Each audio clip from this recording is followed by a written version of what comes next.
collapsing against my knees as I mopped up the mess, my heart aching for both my son and the man I had foolishly trusted. "Remember, Mark loves you," I murmured under my breath, as if my words could bridge the chasm of misunderstanding that lay between them. Deep down, I knew it was a lie, a desperate attempt to maintain a semblance of normalcy in a world that had become anything but. When Ethan's father had died, we had been left with nothing but a mountain of debt and a fragile future. Mark had stumbled into our lives like a beacon of hope, his wealth offering a glimmer of security. A workplace settlement had lined his pockets, but the injury to his knee had left him bitter and resentful, a man who wore his pain like armor. I had hoped that love could blossom amidst the wreckage, but it soon became evident that Mark was less interested in family and more in a life of indulgence. The next day dawned with the promise of a new beginning, albeit a hollow one.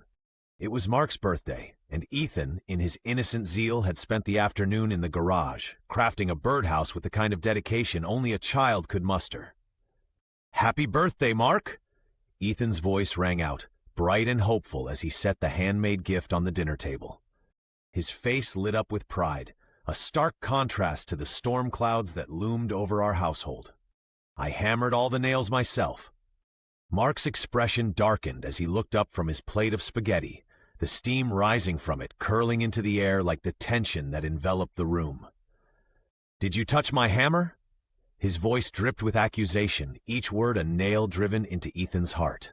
Ethan's face fell, the joy draining from his features like water seeping into dry ground. "Well, yeah, but Mom—" "I told you," Mark roared, his voice a thunderclap that shook the very foundations of our home. He hurled the birdhouse against the wall, the sound of wood splintering mingling with the silence that followed.